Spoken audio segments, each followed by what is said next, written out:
Now what Marc's doing is he's trying to figure out the fitting. What one would that scion do the best for? So here you can get your cutting knife. Yeah. Well, what criteria do you look for when you're matching a scion and a rootstock? Okay, so I want to match the size, because as Jim said, you want to match the cambium levels together, put them together. And it's important to try to match the diameters. Now, if they don't quite match, at least you want the scion to be a little bit smaller. If they can't match it, make it a little smaller than this, not bigger. And you can do it. We're going to match two sides on this graft. If you can't match two, one is okay, but two is much better. But why am I, let's go back a step. Why a cleft graft? And I would call it sort of the beginners, the starters graft. It's very effective, first of all. It's easy to do, and it's safe. You will not cut yourself today. Follow directions.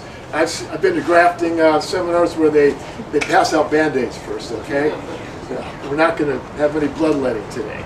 So it's safe and it's effective. You do it right. There's a lot of variables when you collected the scion wood, how big, how healthy the stock is, but you should get 90% with this graft.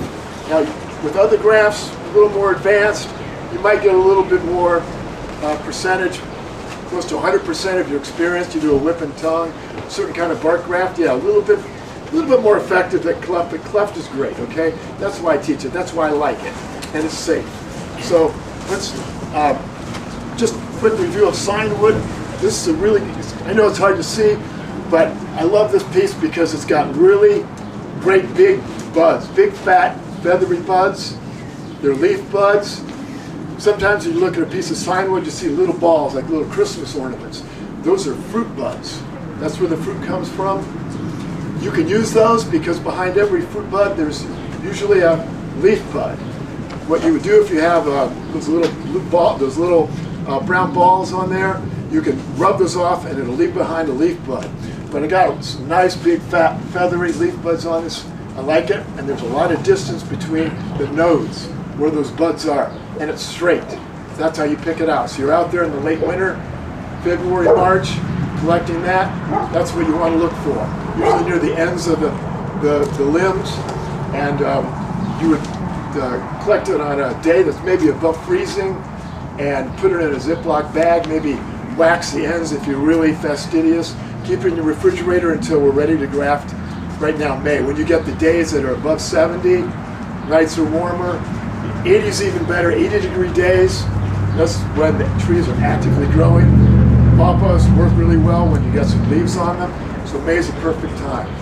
It's a good day, it's a little cool today, but it's still going to work great. Do you usually want 3 or 4 buds on a piece if they're good, I like only 2. Really concentrates it. But if you get some woods that's a little sketchy, maybe they're all the fruit buds, maybe I'll stick with 3. Okay, so I want to start out, as Jim said, sort of like doing surgery. We want to clean off our hands, our tools.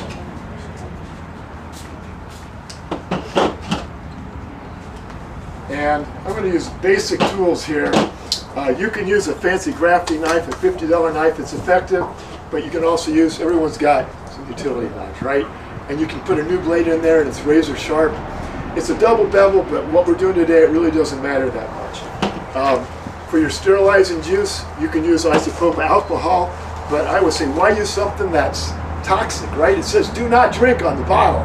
So I go to Kroger's and I sign a paper and I buy Everclear. Anyone remember college days yet? It's not toxic. I mean, you take a shot in the afternoon on a long day grafting, you just want a little Everclear, right? It's safe to drink. So that's what I like. What proof, Mark? What's that? 50 or 190? 190 proof. The higher the better, definitely. But you have to sign a paper saying that it's for horticultural purposes only. Okay? You have to sign a paper. It's crazy. All right, so we've got a good matchup here. We've got our actively growing rootstock. We've got the scion wood. Okay, I'm going to eyeball it here because I want the match. I got a good match right about here. So I'm using my clean pruners. and I'm going to look for a really nice straight section. Got a nice straight section there below, and I'm going to go with just 2 buds because I'm really confident. It looks good. Okay, I'm going to find that spot where I match it up again. Right about here. Okay, so I'm going to cut that off. Thank you. Now just double check again. Looks really good, right? I can see the green. They're both very healthy, ready to get grafted. Okay, the first thing we want to do is cut a cleft. That's what we call a cleft. And again, safety, safety. Once you're experienced, you can maybe dispense with this, but it's safety first, right? I've used CDs, you can put a CD, but a nice washer is good too. So we're going to make a straight down vertical cut right in the middle, and again, I've got a very sharp new blade. I'm going to right down the middle. I'm safe because of this washer, and I'm just kind of rock. When you make cuts like this, you don't need to go really, really fast and hard. And I always say sharp knives are safer, right? And that's true. I'm using very little pressure, almost just the weight of my hand, and I'm going to go down about 3/4 of an inch.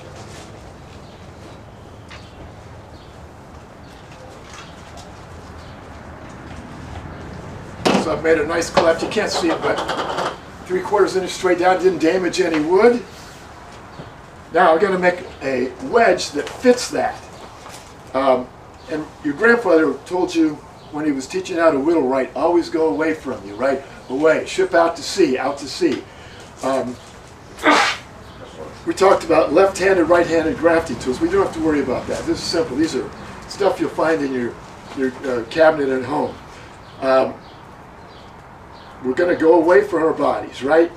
I start about, you want to match about the length of that cleft.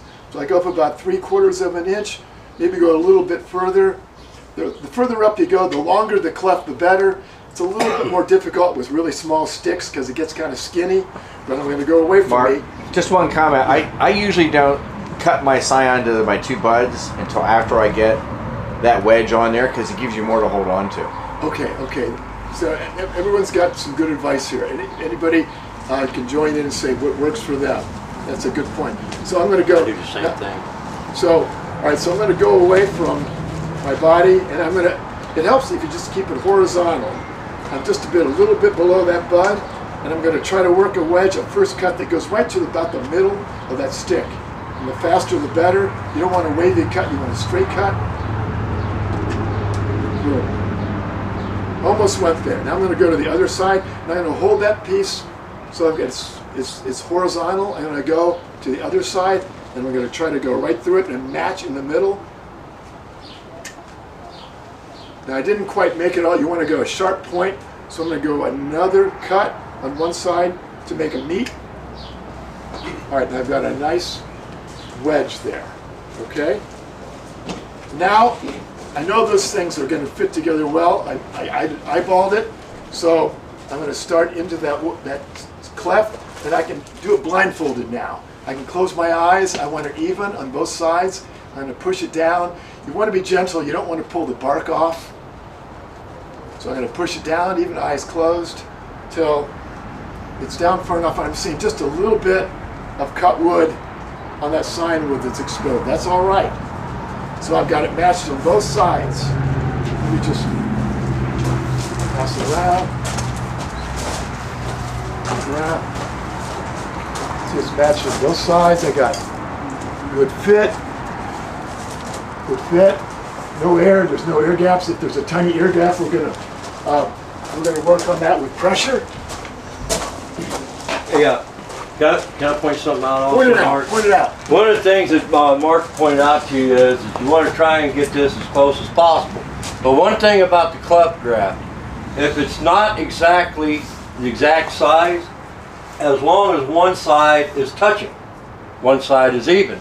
And the way I do that sometimes is I'll put it in there and I'll take my finger, I'll leave just a little bit of an edge out of the way from the rootstock. In other words, it's going out of the way, and what I'll do is I'll take my finger and I'll gently push it in. That way I know it's flat.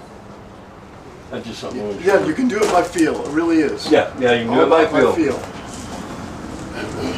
Okay, now You can use a fancy mail order rubber, piece of rubber, or you can go to Walmart, get one that's about a 1/4 inch, get a whole bag for $1. And the key is pressure here. You want pressure, start down below that cut. As Jim said, you wrap it over. Now you want to overlap it because you want even pressure. Don't let it twist. Starting at the bottom, kind of like you're doing shingles. Lay a shingle a roof. Lots of pressure, squeezing that wood together. I go right to the top. And if you like, you can go a little further. You can even, well, we won't cover that today, but I'm going to go right to the top of that rootstock. And that fancy method, okay, I haven't mastered it, but I go from the top and put my index finger in there, pull it out. But watch that video. You might learn something. Maybe you'll do, you can do it.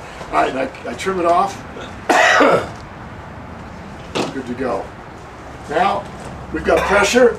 Now we just need to lock in moisture. That thing could dry out right now. So, you can go a lot of different ways here. I really like this wax tape, parafilm it's called. It's made especially for grafting. You can buy different forms of it, different thicknesses, but you can buy, I don't know, $5 or $6, you get a roll of that, last you years. Tear off 4 or 5 inches and it stretches.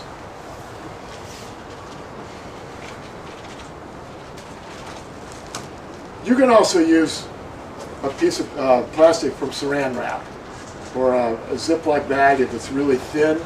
You want it to be a little bit stretchy, but we're just trying to keep this whole thing from drying out. So start at the bottom. Imagine a really big rubber band. I'm going to overlap it. Now, I've got